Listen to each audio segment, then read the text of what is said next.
Hello, everybody, and welcome to the Quantum Bridge with me, Casper, my co-host, Gary, and today we have, for the first time, brand new guest on the Quantum Bridge.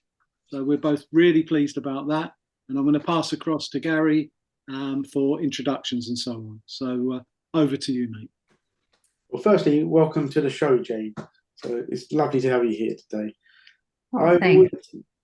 I was just wondering, initially, because Casper and I are from London ourselves originally, we've moved out now, but I believe that's where you're based with your quantum energy healing. But I detect a little accent there, which isn't a Londoner. So could you give us a little bit of background of yourself, where you're from originally, and how you've ended up where you are, Oh, right. if you don't mind?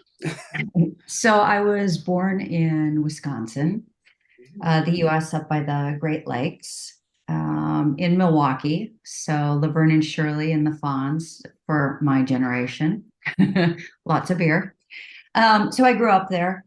I originally studied science. I ended up in law. Had a corporate background, but I was also spiritual, but I would say, not connected, not psychic, just so you understand that. I ended up meeting my husband in New York, working in New York, and we moved here. And I started to develop rheumatoid arthritis, and I sort of ignored it. And I was also a triathlete. So a triathlete with rheumatoid arthritis just doesn't really align. So my health started to go downhill, and then I got pregnant, and it got really, really bad. And it got to the point where I couldn't walk. I couldn't open up a jar. I was terrified I was going to have this baby and not be able to change the diapers. And my husband and I assumed I'd be an invalid. So I was finally diagnosed at that point with rheumatoid arthritis, but it was quite bad. My husband was even dressing me in the mornings to get to work. And that really makes you stop and take stock of where things are. Yeah. Because the fact that I've got my hands and I can run and I can walk right now means the world to me. And we did not see this vision. So it's at that point that I started to go deeper into myself and to take my spirituality much seriously. And I started working on diet, non-inflammation diet. I did have some treatments with NHS for it. But then I also started going deeper and deeper into my spirituality. I started training with QHHT, and I'd realized I could feel the higher self come in when I'd be doing my QHHT sessions. I was like, oh, okay. Well, I'll take an energy healing session or a class. And so I would take a Reiki or something like that. I was like, oh, I can feel energy in my hands. Like, oh my God, like this works. But it was still very vague and undefined. And then I'd have friends that would be channeling. And I was like, oh, that's really cool. God, I would love that. How much fun would that be? That's always somebody else, not me. And you're always paying for people to tell you who you are and what you are and what you're going to be. And a couple of people kind of said there's a big energy with you. Well, it ends up being that it was basically a big version of me. But I started to ask that energy to come forward. And I just started this basic yes, no sort of thing. Yes, no. Can I feel a yes and a no, and et cetera, et cetera. So for me, this big energy that was coming forward and I started to sense and started to work with me in my energy healings, I started to learn how to, or I was guided by a bigger version of me that we'll call the higher self I am. And then there are increasing levels of consciousness above 12 layers that can connect in and guide you. They just started teaching me how to heal. They started explaining to me or showing me a human's energy field and where the densities are, but they show it to me from a perspective I've never quite seen, but makes complete and total sense to me, I guess, because it's me. So that's really what happened. And at first, I wasn't very good with sight or hearing and knowing.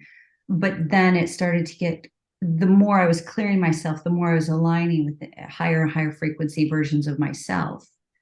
They were basically showing me all the diagnostics of the human energy field, the consciousness matrix, and how it was built and put together, and how it creates the interface for our reality.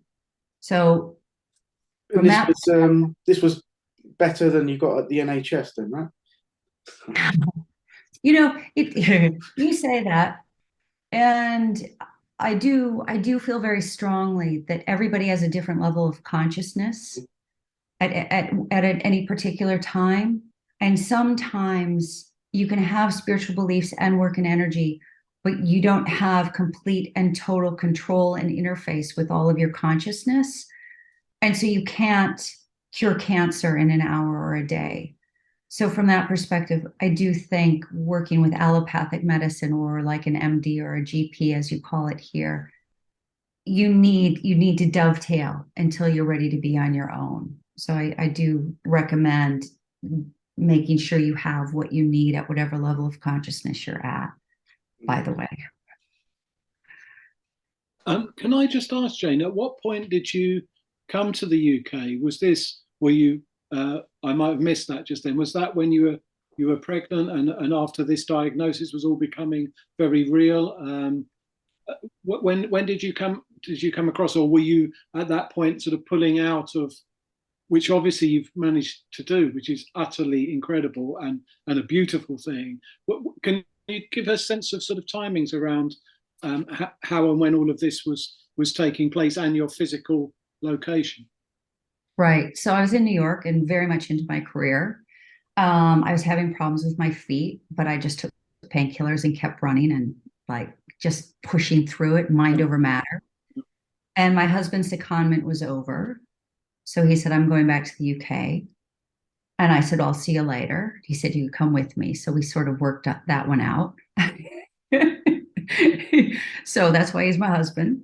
So I came to the UK, and I was working and very much into my career. And then we got married once we were here. And then I'm older than him. So he kind of said, you're getting a bit old. Maybe we should have that baby. And I just thought, the way I'm working, I'll never get pregnant. That's impossible. I'm like, whatever. 2 weeks later, I'm pregnant. That like did my head in. So, and it's only like really when I was at about 6 months of pregnancy that I was starting to lose mobility. Like my elbow locked. I couldn't walk. It was just, my husband even did my hair for me to send me to work.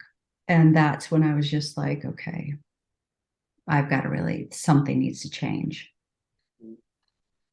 And at that point, the things that you've just touched on there about these conversations that you're having, and this expansion of awareness, is this something that was a remembering of other times in your life when you've had these types of connection to higher self, other powers, and so on? Or was this something brand new that seemed to be coming in as that was the catalyst for that had been the illness? How much of this, how much of the illness was a wonderful catalyst for this beautiful future growth that you've gone through, or how much of that was building upon what you already felt you were?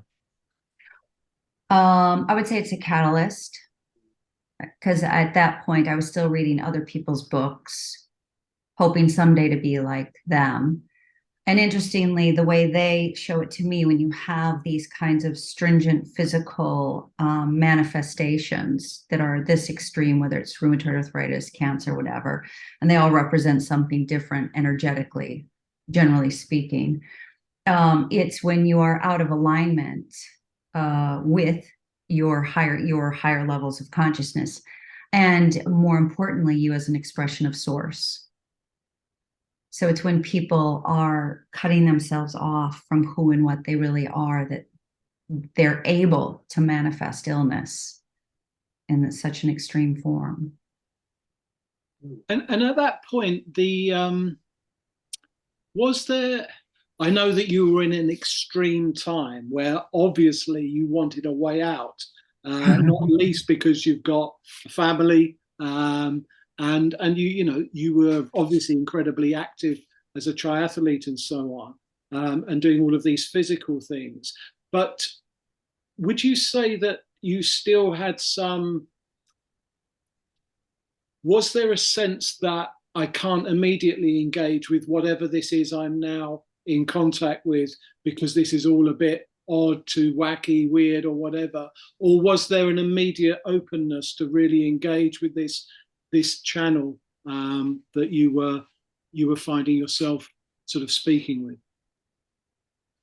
I think I was very open, but I was also very discerning Yeah. because I'd had friends in the energy healing and mediumship environment, and I'd seen some of them sort of lose the plot.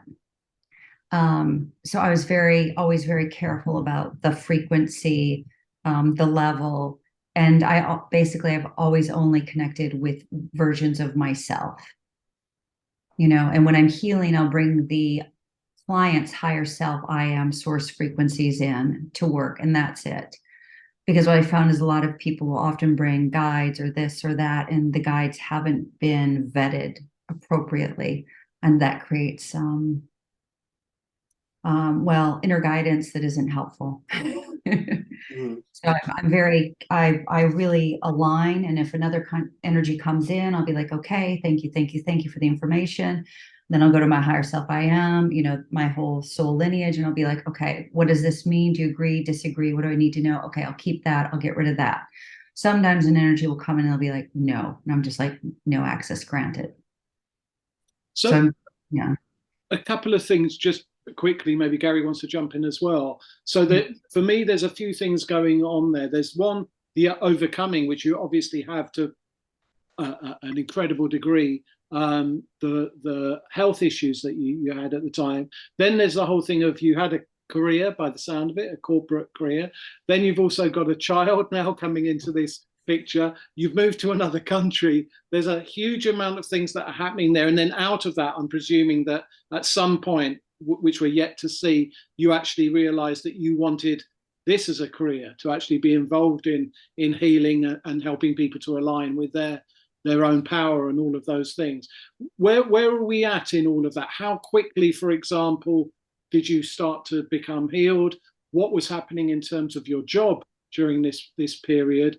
And then how did everything manifest in such a way that you ended up being the Jane that you are now and doing the things that you're now able to bring to bear?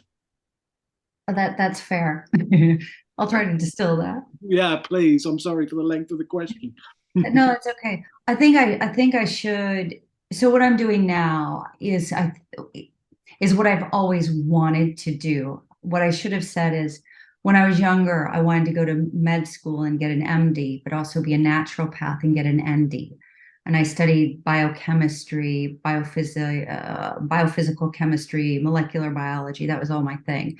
I wanted to go to the Amazon and study plants to save humanity, among other things.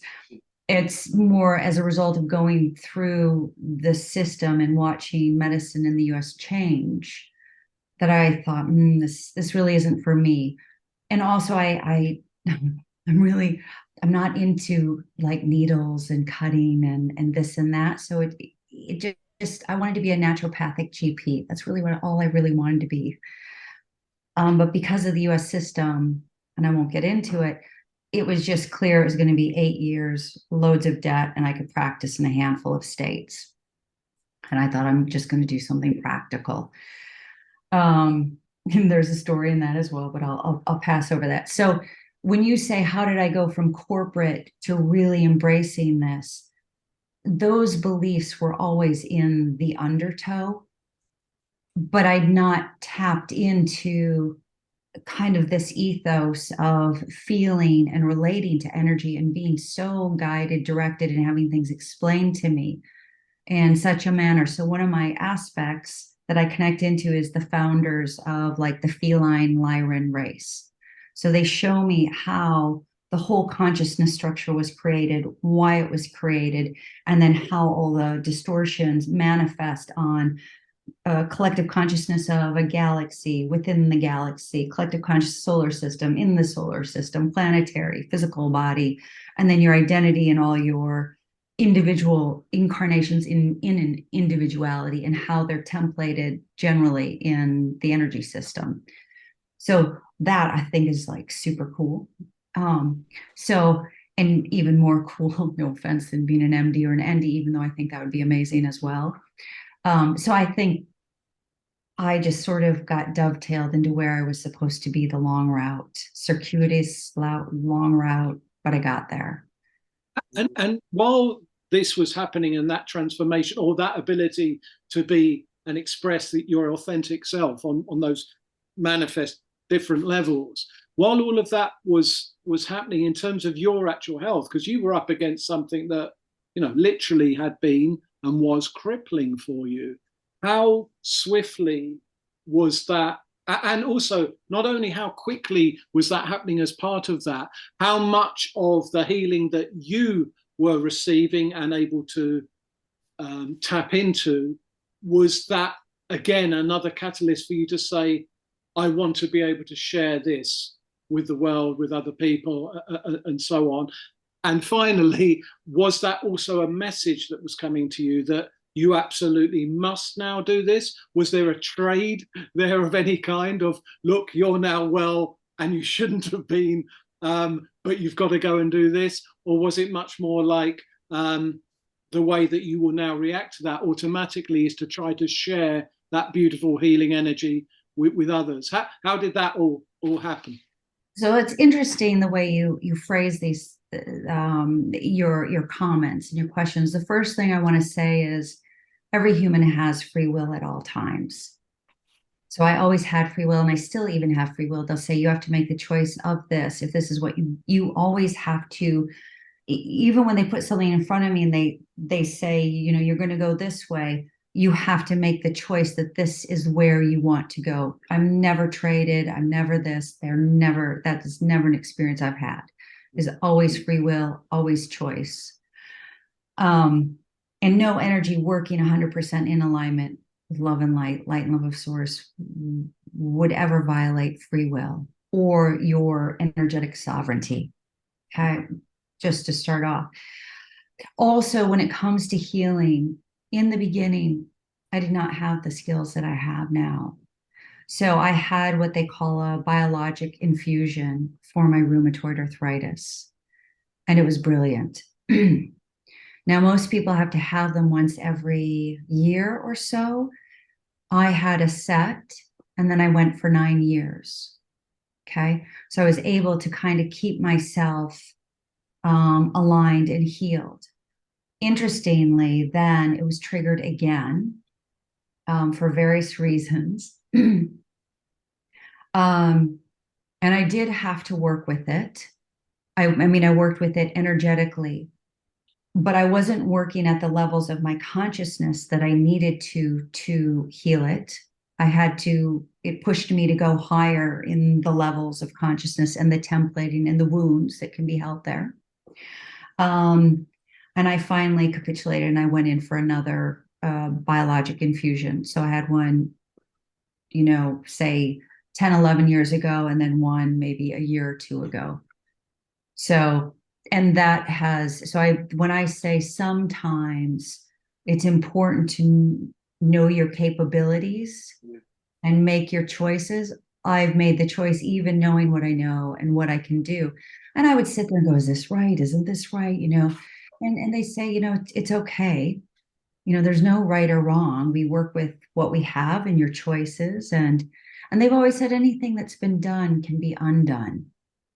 And I see that all the time in people's energy fields.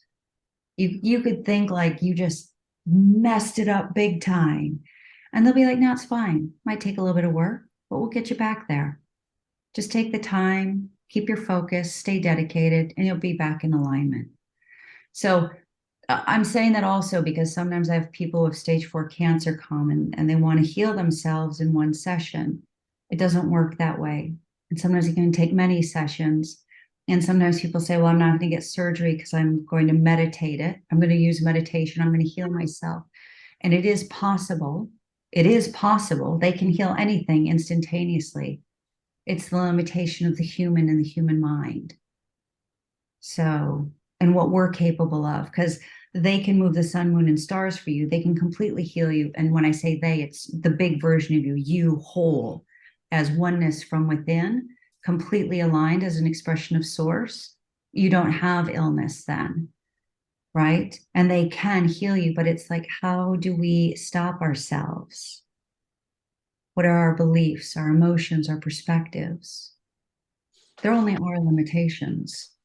So I feel like, anyway. Is that everything that it is? I mean, it's obviously going to be a naive question, but or maybe a whole show in itself. But when you said that we forget who we are, Oh yeah. why? Is that, what is there a simple answer as to, are those external forces here? Is it all just internal stuff? I mean, it's a big question, I guess. It's a good question. And I'm thinking how to put it in context, because the forgetting who we are, the way it's shown to me, is a story that goes to the history of choosing to project your consciousness into this Milky Way in the beginning. So it doesn't start with, I was born as a human and I messed it up. The consciousness journey that they're showing me, from 36 strands down to, like, the average human is working with 3 or 4 on a good day, Is this DNA, by the way, when you're talking about strands, or is it something quite different, Jane? It's the metaphor. So all these people talk about, you've got 12 strands of DNA. Yeah. I'm using the word strand because they show me the energy field as layers of consciousness. So strand would be a layer for me. Fine. Yeah. Yeah. And a layer is not a density. Each layer is a level of your own quantum consciousness and how it interfaces with the reality around it. So one layer could span a couple different densities, and the higher you get, then it's like, could be hundreds of layers of density because you're getting so big as a consciousness. Sorry, I think I lost the plot. How redirect me? I notice all of the cats can't keep away from us, and therefore you, Jane. This must be the Lyran influence. It was basically, why and how we forget who we are. So I think that's right. So the way that it showed it's been shown to me is that the human consciousness construct, say at 36 strands, and you can go up to 48, but let's work with 36 strands because there's like, they show me that it's a bit of like a fallen angel moment when, okay, let's say you have source up here, and then source projects its consciousness, and you have, like, we'll say a divine cosmic being. Okay, where you're pure source consciousness, but a little bit separate. Okay. And then you choose to drop your frequency and experience different realities, usually at the level of a collective cosmic consciousness. And then you decide to be a part of a galaxy, say. Okay, so you project your consciousness into the galaxy and you become a part of the collective consciousness of the galaxy. So if the galaxy has templating to express a certain paradigm of polarity, you'll carry that in you until you clear it. And those templatings are held, we won't get into it. Anyway, they're held quite high. So it's at about the point where you're projecting into the galaxy. And that's still quite high, but then there's consciousnesses down as you're in the galaxy, then you step down in frequency. And you could say that the divine cosmic consciousness, I'm oversimplifying, wanted to experience reality in the lower frequency. So let's say we have the 36 templated consciousness. There were a few mistakes made here. And what happened is when this consciousness went into the 36 strand, it's like there was too much forgetfulness. Okay. You still had 36 strands and you're still interconnected, but there was enough forgetfulness that they almost forgot their power as co-creators to co-create instantaneously within themselves, that they think something, it would manifest, but if it's the wrong thing, it would create separation. So at 36 strands, we're thinking, wow, I mean, you're a walking God on earth, right? But you're so powerful that if you have the wrong thought, I'm angry, I'm hurt, I'm this, I'm that, it creates negative energy within yourself. You're not hurting anybody else. You're hurting yourself. You're fracturing yourself. You're creating separation from source energetics and separation from within self energetics. Over eons and eons and eons of time, the frequency slowly dropped, right? So 36 strands maybe went to 24, and 24 into 12. And it's when you're going down from 24 into 12 then that you start to have more of the Lyran species and the galactic wars that started to happen. And then the wounds are really strong. And then you've got a complete fracturing of the soul psyche where they're separating. And so it's from these templates that you have that's carried through our galaxy and some of the wounds that we have. And the galaxy is going through its own ascension process, many aspects of it, not all of it. So, and as is our solar system, as is our planet. So from that perspective, it's something that happens over time. And if you look at how it's created, these separations within self are created organically. Let's look at the human species in our society.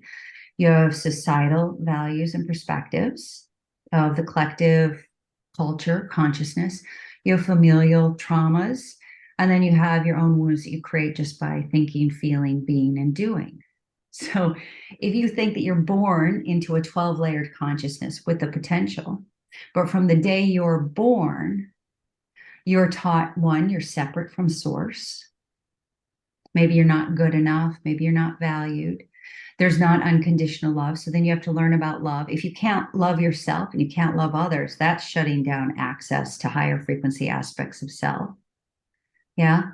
And then all the thoughts that we have about how we relate to one another and the world around us, they all create separation from within and without and with source. And that's how we end up with these small energy fields. But if you take somebody and you say, did you know? You can go up to 12 strands. And you connect into your higher self and your I am, and your higher self and your I am are going to direct you into becoming who you're meant to be. Like the higher self is the first port of call to bringing you into alignment with your soul's divinity. Then you bring your I am in. The I am is when you're stepping into a responsible, self-aware quantum being. And it's just the first step. And that's where you start to access higher frequency harmonic universes and realities. And then it goes up from there. You can take somebody in not a very long amount of time with basic training of rules and how it all works.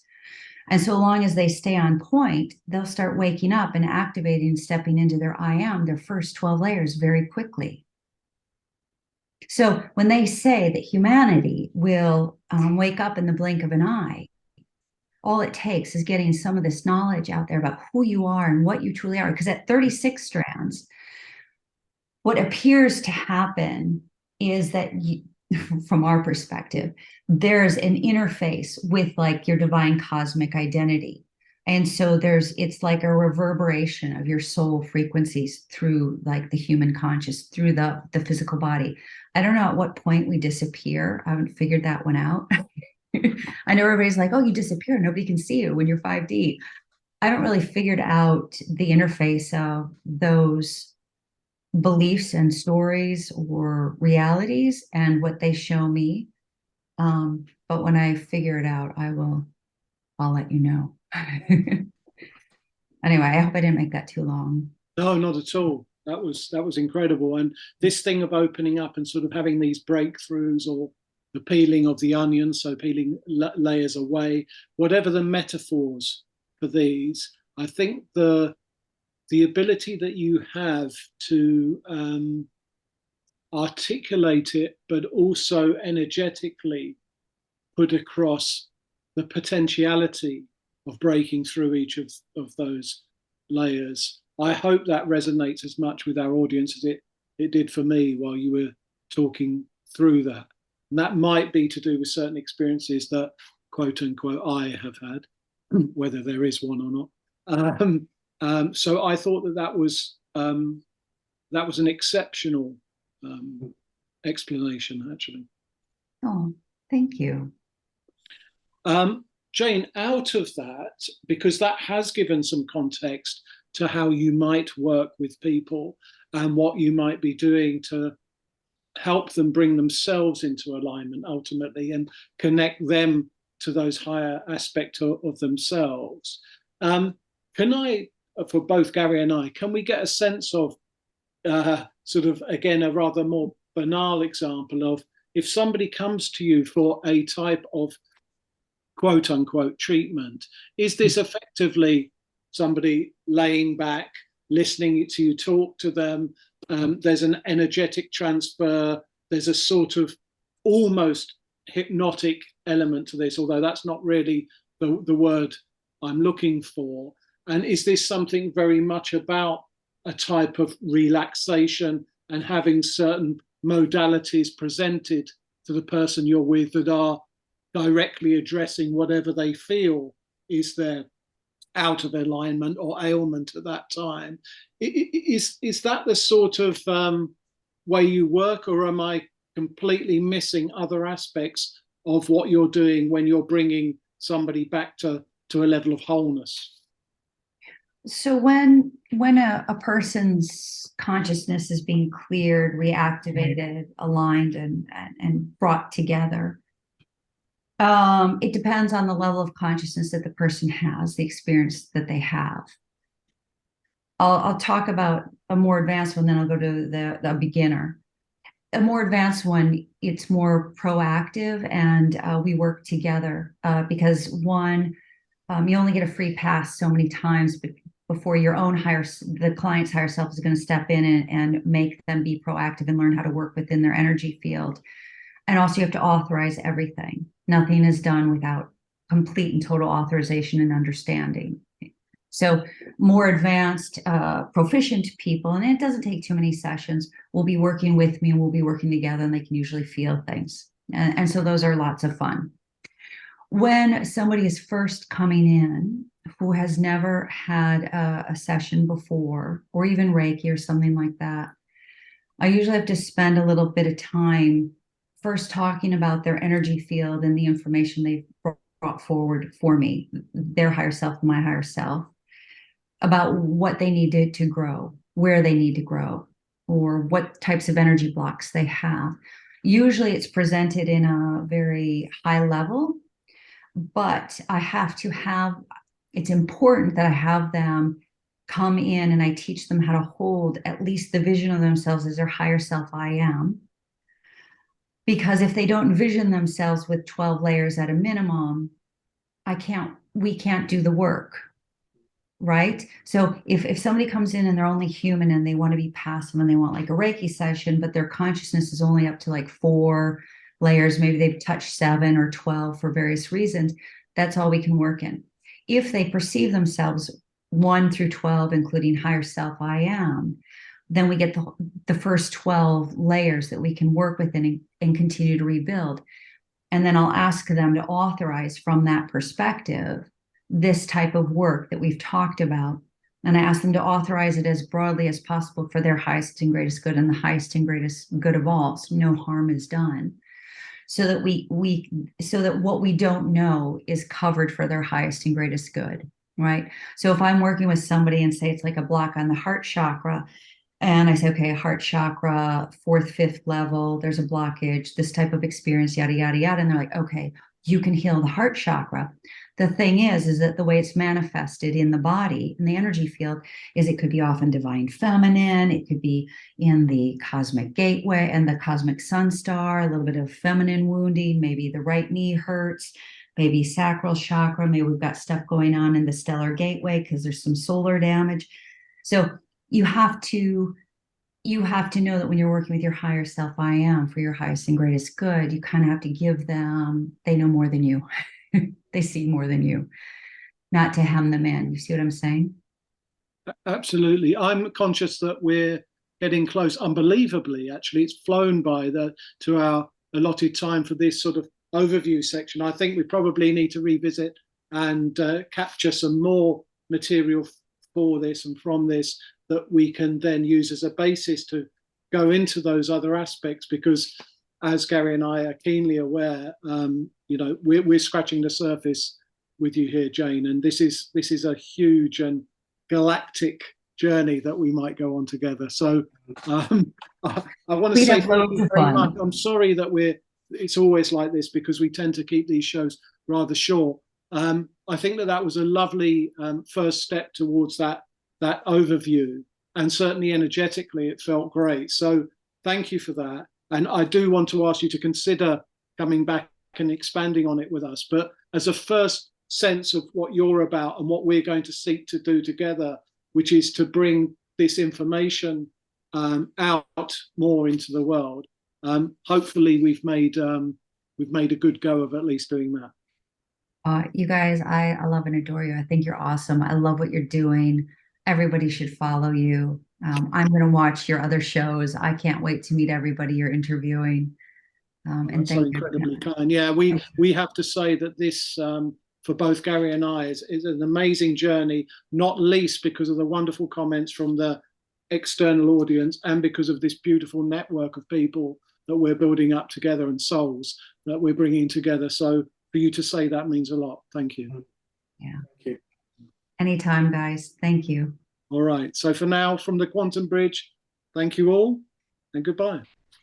Bye, everyone. Bye, guys. Take care.